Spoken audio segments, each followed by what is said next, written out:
नवापूर तालुक्यातील सर्वप्रथम Marathi YouTube news channel Navapur live news NLN आपल्या हक्काचे व विश्वासाचे व्यासपीठ।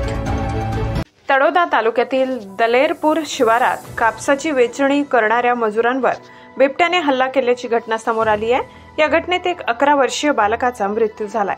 कापूस वेचणी करत असताना अचानक बिबट्याने हल्ला केला। यामध्ये 11 वर्षीय अनिल करणसिंग तडवी या बालकाचा मृत्यू झालाय।